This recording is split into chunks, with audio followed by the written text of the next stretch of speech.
When crayon production started in America back in the 1900s, lots of different companies competed for the incredibly lucrative art supplies and schools market.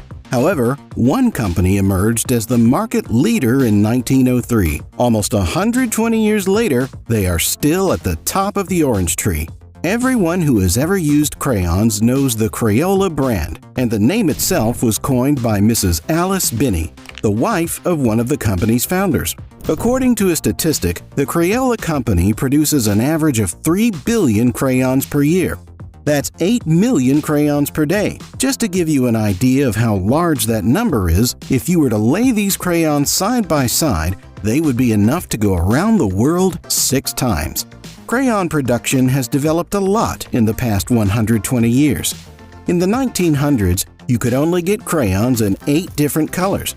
Fast forward to today, and that number has gone from 8 to 120 dazzling colors.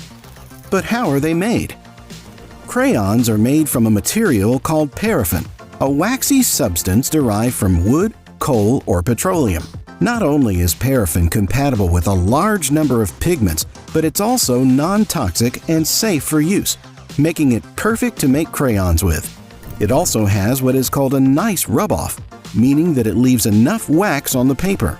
Paraffin is delivered to the crayon factory in liquid form. Delivery trucks must maintain a warm enough temperature to keep the paraffin from hardening. Paraffin becomes liquid at about 135 degrees Fahrenheit, 57 degrees Celsius.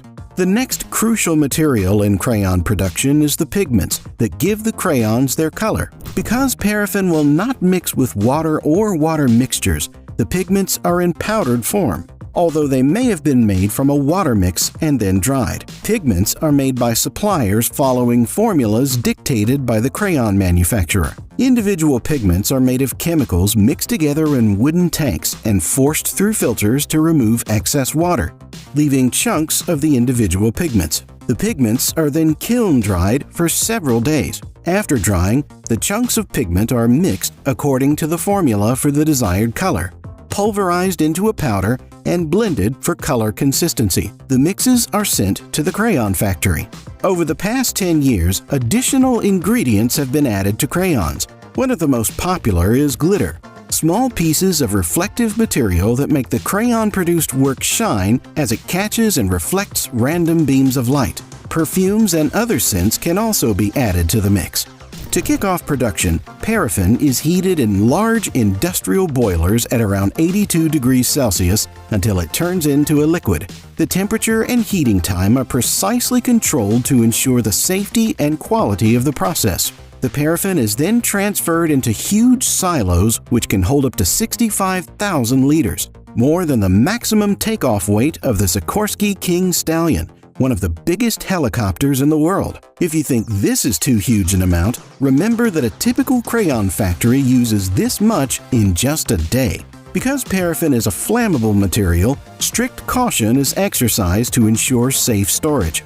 Workers handling paraffin usually do so while wearing breathing masks to avoid inhalation of fine particles. Paraffin is moved from the storage towers to mixing kettles, where it is mixed with clay. Not only does this give the crayons more strength, but it also acts as a filler, boosting the